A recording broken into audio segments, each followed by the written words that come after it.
A tycoon quiet imagines to be in a coma. But when he listens, his nurse's confession, everything changes. The room noticed like sterile and ancient cash. Everything was white. White shades, white bed sheets, white hush. In the center of it, all lay a man who hadn't moved in 10 days. His title was Julian Blackwell, 33. Beneficiary to one of the most seasoned extravagance in domains in the nation, a man who once commanded meeting rooms, presently lay still, a lean scar on his sanctuary, the, as it were, stamp of the crash that had about taken his life, or so the world accepted. What they didn't know was this: Julian Blackwell was not in a coma. He was imagining exterior. The thick glass entryway of his private clinic suite, suppressed voices broke. The calm I'm telling you came. Damien's voice, Julian's cousin, slickumed, continuously overdressed, continuously grinning when he thought no one was observing. This is our chance. The board's eager. If we do not step in presently, we might lose everything. Step in the voice was colder, smoother. Catherine Blackwell, Julian's stepmother, no.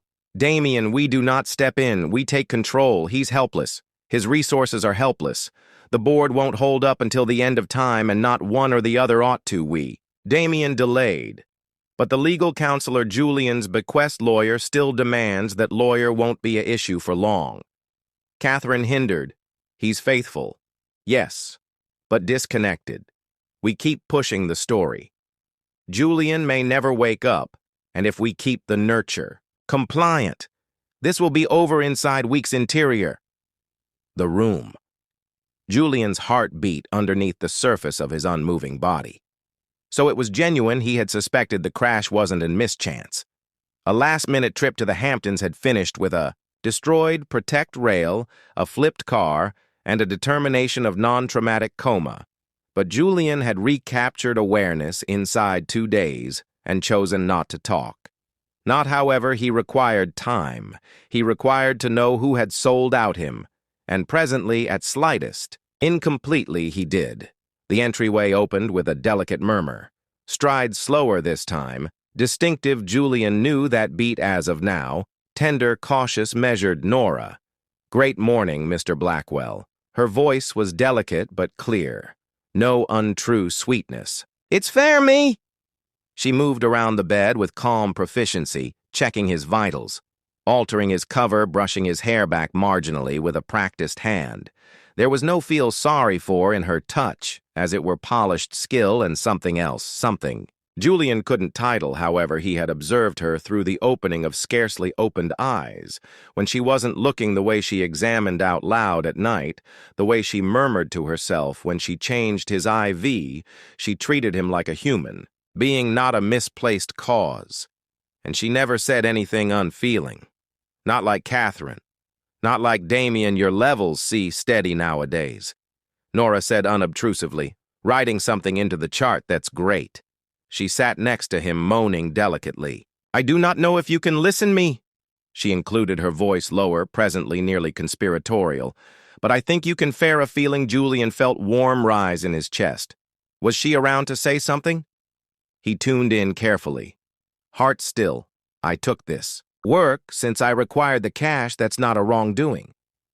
I didn't inquire as well. Numerous questions since, well, life doesn't let me, but presently that I'm here. I see things, I listen things, and they do not sit right. She looked toward the entryway. Your cousin came in recently when you were sleeping or, well, snoozing. He told somebody over the phone that you weren't waking up any time before long, and the tone in his voice, it frightened me. She gulped.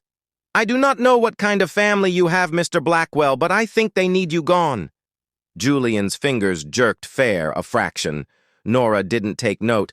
I ought to say nothing, she whispered. I ought to fair take my paycheck and... Keep calm. But I can't. I've misplaced as well, much as of now.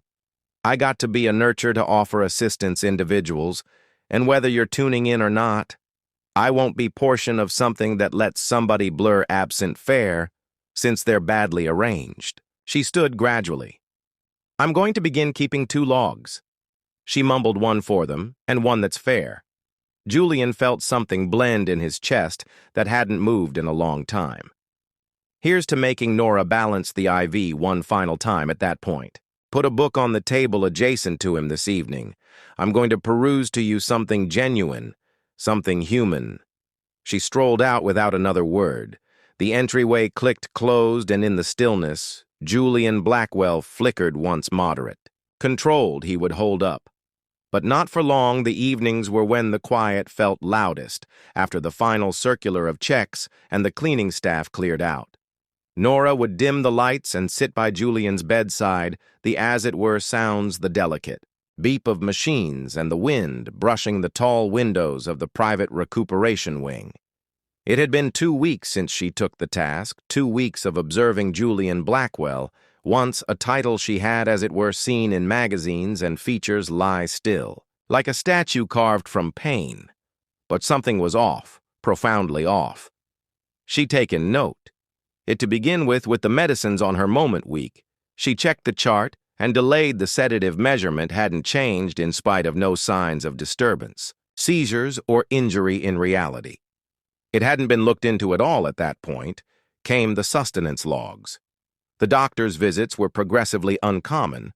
Vitals were logged but never assessed. Indeed, the discourse specialist who was gathered to visit, week after week, hadn't appeared up once, and however there was no direness from anybody, no concern, fair, courteous gestures and cold updates to adhere to convention.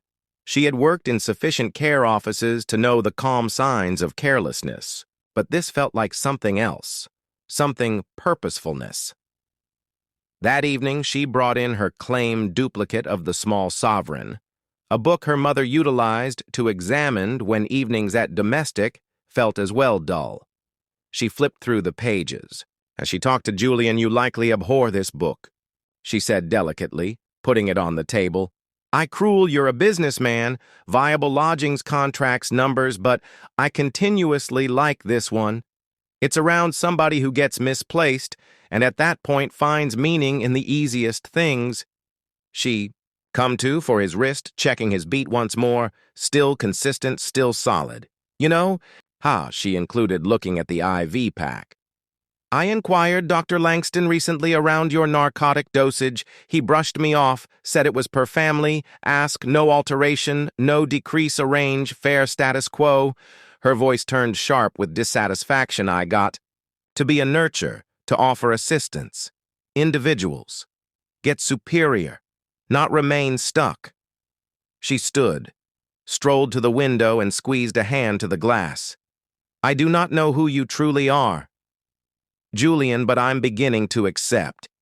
You're more wakeful than anybody. Needs to concede." Her fingers twisted into a clench hand. "I'm changing your convention. Not everything fair. A small, I know how to do it without raising alerts, and if anybody inquires, I'll take the warm." She turned back to him. "But I can't sit by and observe you vanish like this. I've done that sometime recently, and I can't do it once more." She come to for her scratch pad and started composing in a moment log, one she kept covered up in her locker, a genuine record of meds, reflex reactions, vitals, and her perceptions.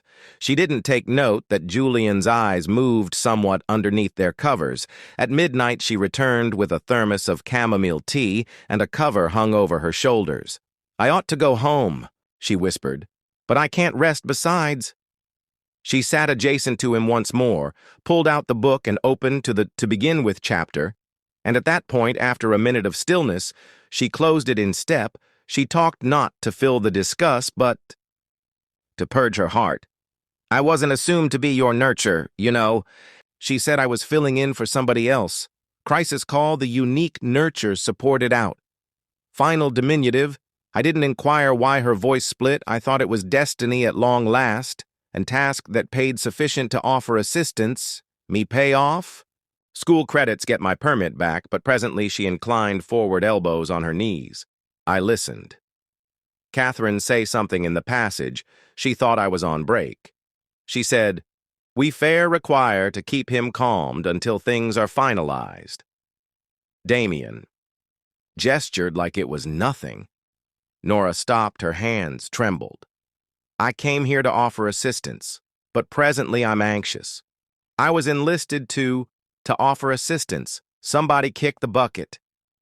She looked up at Julian, his confront still and unaffected. I do not know if you can listen me. But I had to say it out uproarious. I won't do it. I won't be portion of something pitiless. She stood gradually, voice scarcely a whisper. I do not know what's going on, but I'm with you. Whether or not you ever wake up, she touched his hand gently. You're not alone. And at that point, she cleared out the entryway, closing tenderly behind her interior. The room, a single tear slipped from the corner of Julian's eye. He wasn't alone, and perhaps fair. Perhaps he wouldn't have to imagine for much longer. Nora said nothing to the specialists, nothing to the healing center chief, nothing to the Blackwell family. But each night she talked to Julian. She told him around her life in bits and pieces, stories from her early days as a nursing understudy patient who had changed her shifts, that broke her little kindnesses that kept her going. She talked approximately her father, a calm handyman who accepted that doing great didn't require a gathering of people. It required consistency. Julian tuned in. He couldn't move much, however couldn't talk. But he listened her, and it was more than the sound of her voice. It was the truth in it, in a world that had instructed him to doubt everybody. Nora Ellis talked like somebody who hadn't, however, given up on individuals each. Night, she arrived. A small prior remained a small longer. She begun testing with little neurological incitement tests, not anything that would raise ruddy banners fair sufficient to see if his body might react a squeeze of his palm, a light weight. On his eyelids, tender tangible prompts one evening. As she was altering his cover, she delayed adjacent to him, inclining closer. Julian, she whispered, her voice questionable. On the off chance that you can listen me, grant me a sign. Anything? Hush, she moaned, shaking her head. Possibly I'm fair envisioning things needing to accept in something that's not there, but at that point his list finger moved fair, a jerk scarcely more than a whisper of movement, but it was genuine. Nora solidified her eyes, broadened her breath. Caught, she inclined in closer. Did you fair? There it was once more, a moderate think twist of his finger. Nora secured her mouth with both hands. Goodness, my God! She stood suddenly about thumping, over the stool behind her for a few seconds. All she seemed do was gaze at him, chest rising and falling, quick heart hustling. At that point she giggled, calm and breathless, a dazed, blissful sound. You can listen me, she said, venturing back to his side. Julian, you're in there. You've been tuning in this entirety time, haven't you? She squinted, absent tears coming too for his hand.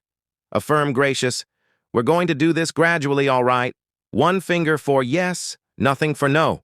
Can you get it? That a delay, at that point, another twist of his finger. Nora let out an unstable chuckle. This is crazy. No one's going to accept this. But I do. I accept you. From that night on, everything changed. Their schedule moved presently. There was a unused cadence, a modern dialect between them. One squint, one jerk, one press, yes, no. Possibly she brought flashcards, begun utilizing a fundamental letter set chart. It was moderate some of the time, baffling, but Julian attempted he needed to attempt, and Nora, she was persistent, cautious and warm.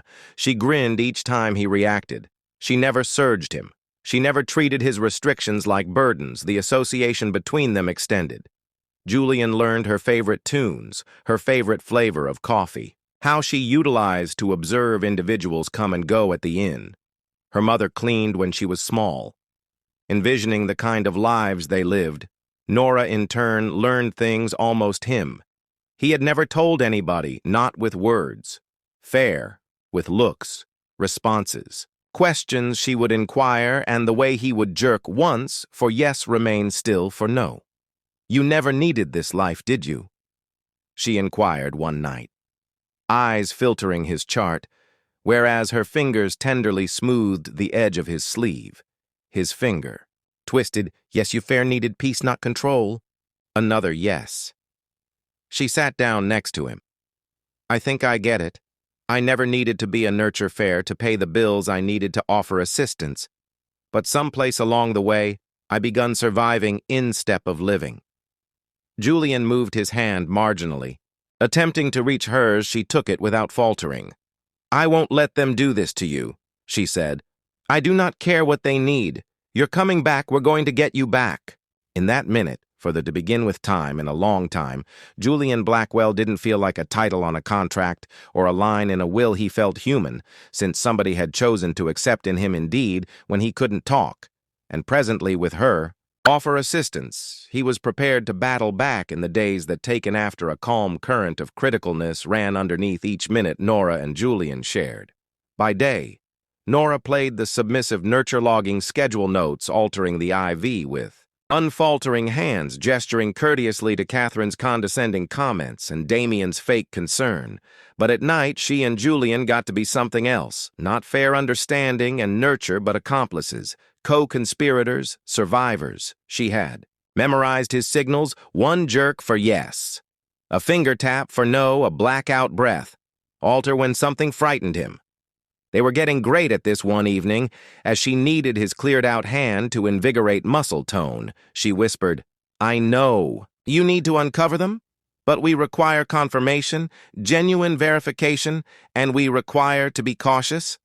Julian overseen a blackout flicker. His newest response at that point jerked his finger once. Yes, Nora pulled a little gadget from her take. A smooth, pin-sized camera she had borrowed from her companion in Tech Bolster.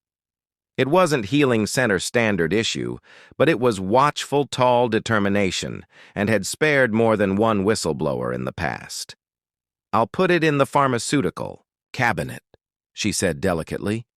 That's where Damen and Catherine continuously conversation when they think no one's around. I've seen them whispering, giving informational to the night staff. It's time somebody else saw what they're doing, Julian's eyes flashed in ascension that night when she was certain no one was observing. Nora slipped into the room with gloved hands and a consistent pulse. She stowed away the camera interior, the corner of a ceiling board fair over the cooler where the controlled substances were put away. The movement sensor clicked to life. Presently they held up 2 evenings afterward. The arrange paid off. Nora returned to recover the camera early that morning. Sometime recently the cleaners arrived, she observed. The film in the break room, earphones in tablet, open heart beating at to begin with. Fair hush at that point, strides Damien's voice. She's getting as well included. He mumbled that. Nurture, she's not inept. Let her inquire questions. Catherine answered. Calmly, as long as she doesn't begin composing reports. We're fine, other than we'll be done. Before long, we deliver it 2 more weeks at that point. We record the DNR movement. Nora solidified, Julian has no living will. Damien said, Won't that raise? Ruddy Banners will claim a verbal order. I've, as of now, talked to the Healing Center board contact. They're thoughtful.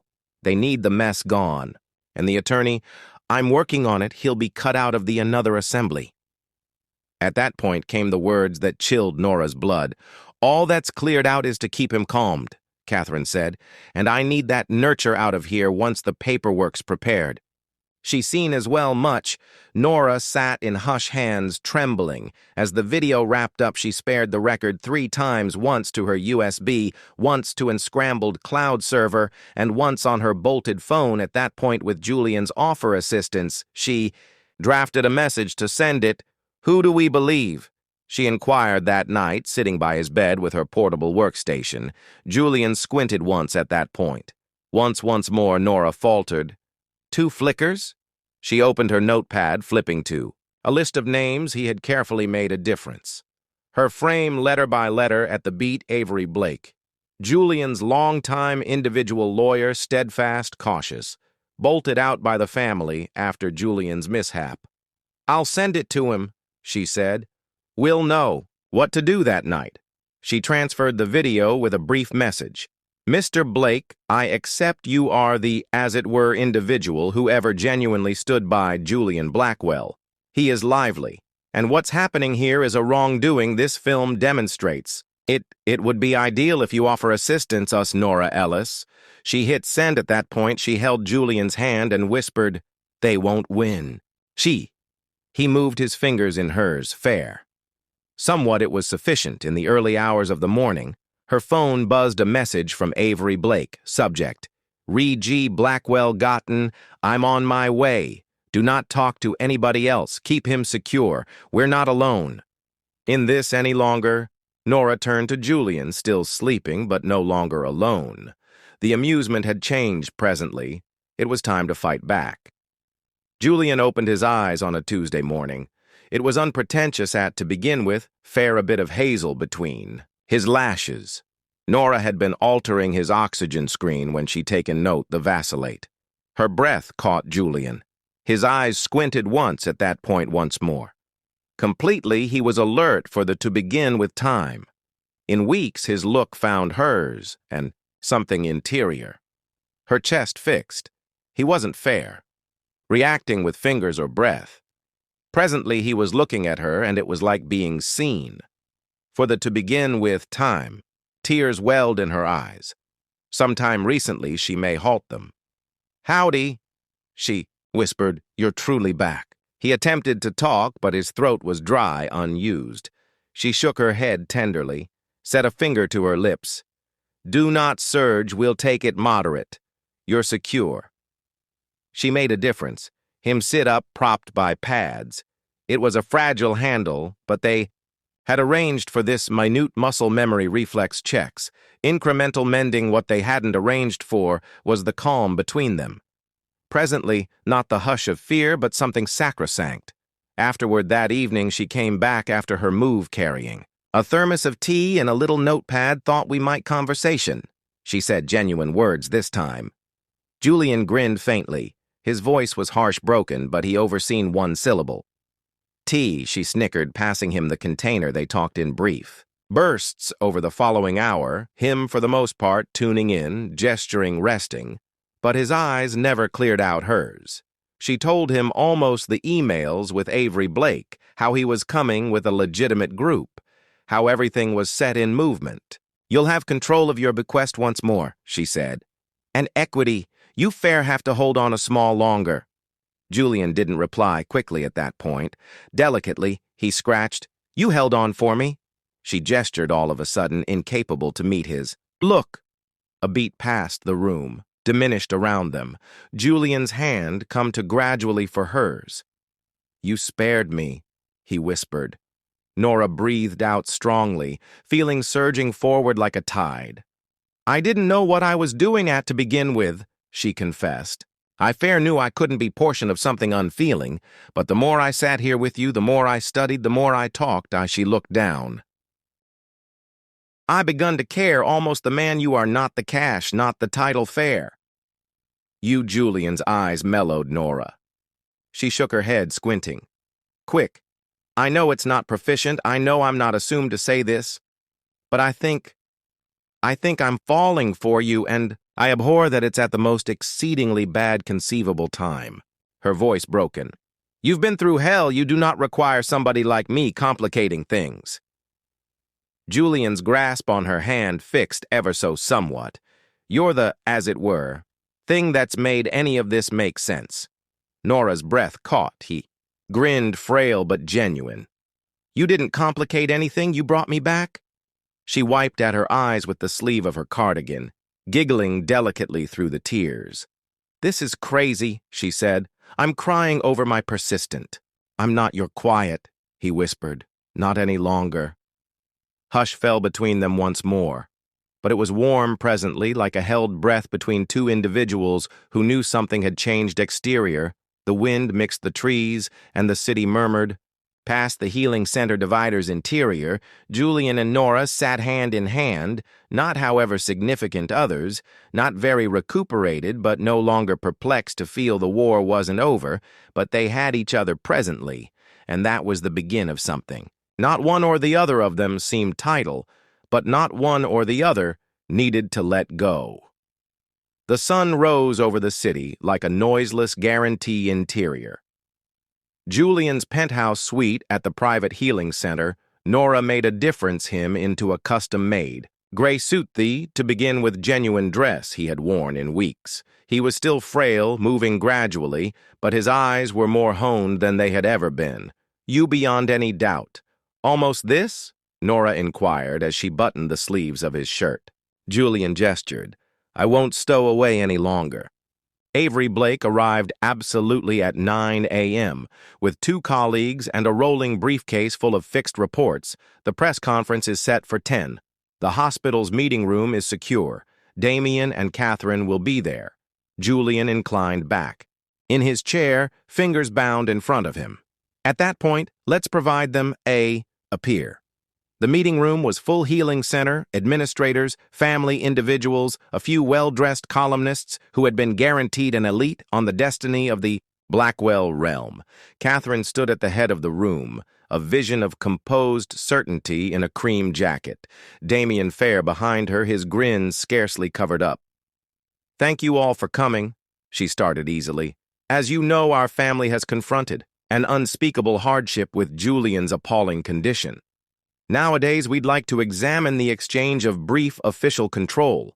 The twofold entryways swung open, all eyes turned, and Julian Blackwell strolled in, bolstered, as it were, somewhat by a cane dressed in the unmistakable respect of somebody who had confronted passing, and one pants filled the room. Cameras clicked. Damon turned white.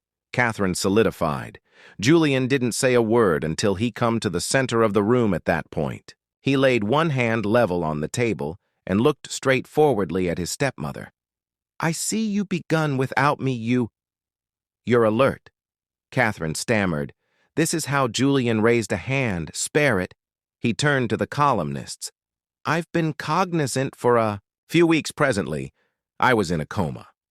Briefly. Yes, but when I woke up, I realized something was off base, exceptionally. Off base.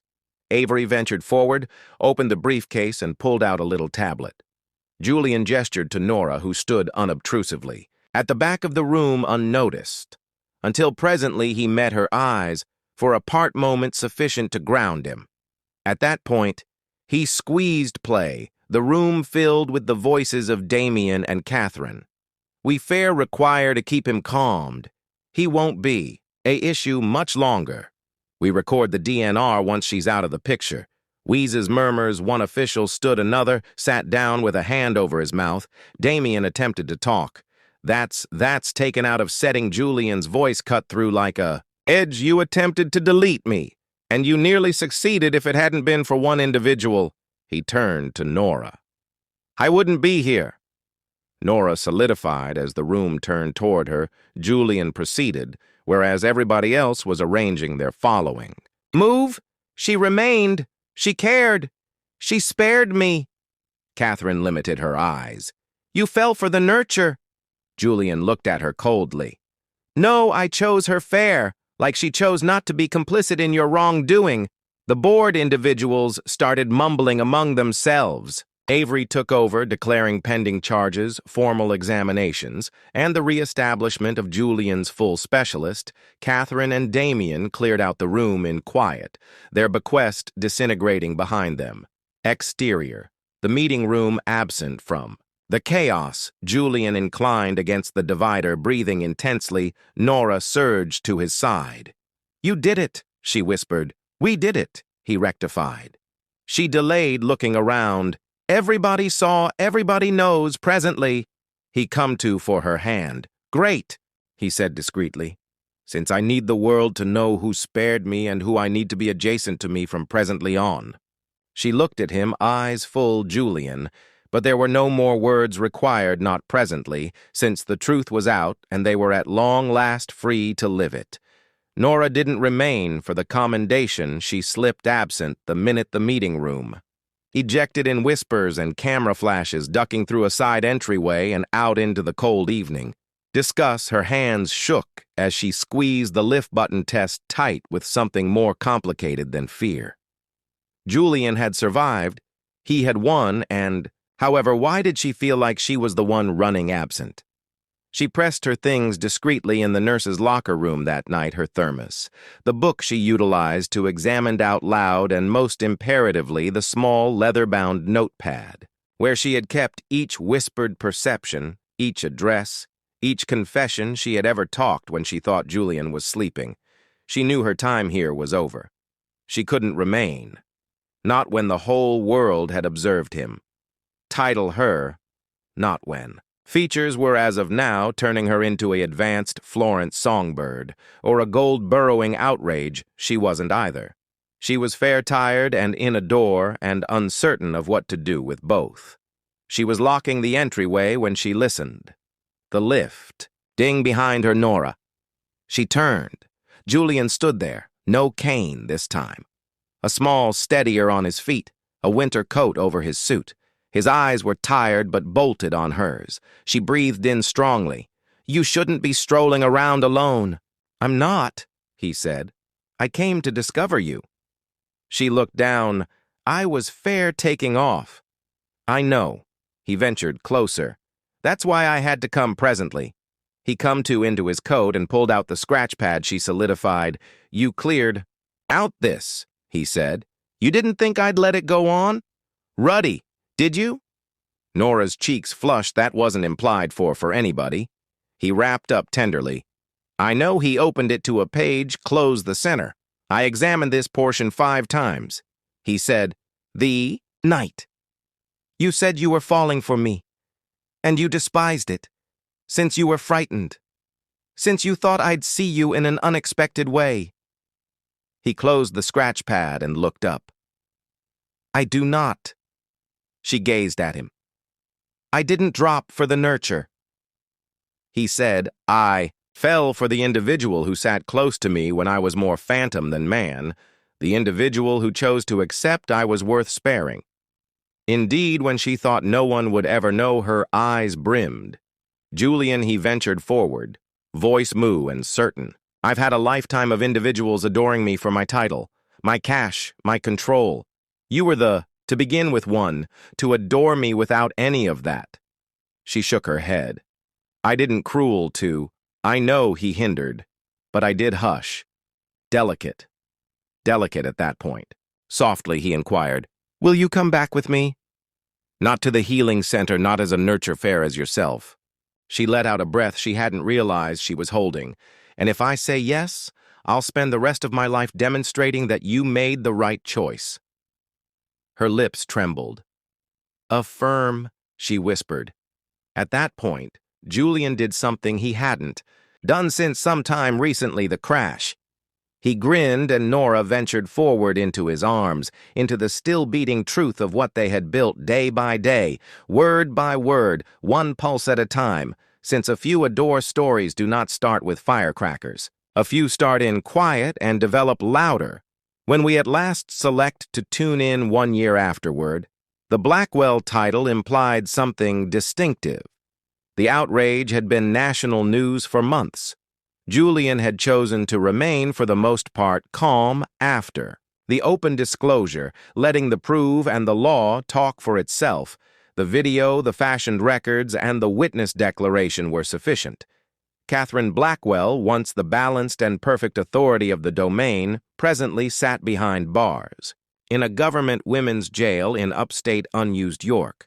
The charges: scheme to commit endeavored murder, endeavored restorative extortion, hindrance of care. Damien, less cautious, more self-important, had been indeed simpler to arraign his emails with. Private specialists, budgetary control of Blackwell Hotel's offers and his possess, recorded dangers had fixed his destiny, 15 a long time without parole. Their names were no longer whispered at black-tie galas or seen on extravagance sponsorships. They were references in a story that had turned toward mending. Julian had made clearing changes. He ventured back from everyday operations of the Blackwell lodgings and in step committed himself to something unused, the Nora Ellis establishment, a nonprofit centered on ensuring powerless patients from restorative mishandle and supporting whistleblowers.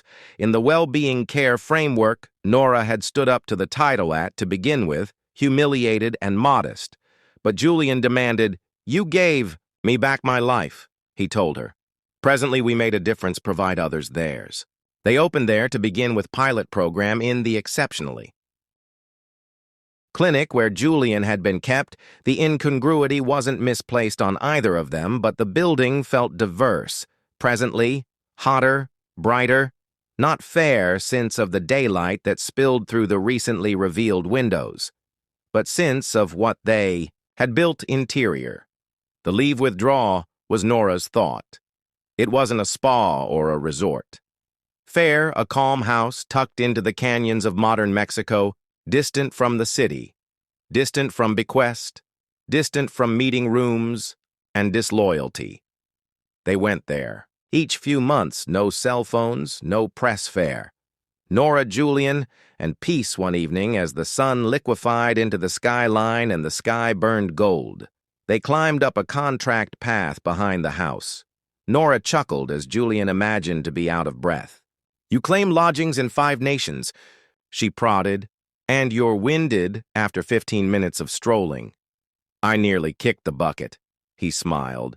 Cut me a few slack at the beat of the path was a level ignore that extended for miles. Julian come to into his coat. Nora turned fair as he bowed down. Her breath, catching the ring, was straightforward. A band of rose gold wrapped around a smooth stone of leave. Jasper cleaned but not cut warm and characteristic like her. "I needed to propose someplace calm." He said someplace like the "put where I found myself once more where I found you." Tears welled in her eyes. He held the ring out. "Nora Ellis, you didn't fair spare me. You spared everything, my life, my title, my trust will. You wed me, not the tycoon, not the quiet, but fair me." She dropped to her knees and wrapped her arms around him. "Yes," she whispered continuously. Yes, they hitched in a cultivate behind the to begin with establishment clinic. No press, no cameras, fair, family chosen family, and the individuals they had made. A difference at the conclusion of the ceremony. Nora looked out at the swarm and spotted something that made her heart stammer. A youthful young lady in cleans holding hands with a more seasoned lady, grinning through tears. That young lady had once messaged the establishment with a single sentence, "I'm frightened to talk, but I think something's off base in my healing center presently." She was applying to nursing school. Sense of Nora, sense of Julian, sense of a door that hadn't come from flawlessness, but from tirelessness. That night, as they sat on a wooden seat, Julian held Nora's hand and looked out over the patio, where giggling reverberated underneath lights hung from tree to tree. He inclined his head against hers. "Do you think they'll ever disregard what happened?" She grinned. "Possibly." He turned to her. "Do you need them to?" "No." She said, "Not if it reminds them that great individuals still exist, that truth can win, that cherish can outlive selling out." Julian kissed her temple, and as the stars squinted wakeful overhead, they sat together not as survivors, not as features, not as beneficiaries or heroes, fair as 2 individuals at long last, entire at long last, free at last, domestic in some cases recuperating, starts in quiet, now and then cherish, starts with believe, and some of the time, the bravest thing you can do is accept in somebody when the entirety world has as of now strolled absent. Julian and Nora's story reminds us that no sum of control, riches, or disloyalty can eclipse the calm quality of kindness. That truth, no matter how profoundly buried, can rise once more, carried by those who set out to care. If this story moved your heart, propelled your soul, or reminded you of the control of absolution, if you don't mind, like this video, take off a comment, and most critically subscribe to Soul Mixing. Stories for more ardent, enthusiastic ventures fair. Like this one here, we tell stories that recuperate, stories that elevate, and stories that remind us what it genuinely implies to be human. Thank you for observing, and keep in mind, indeed, in the Commodore Speaks.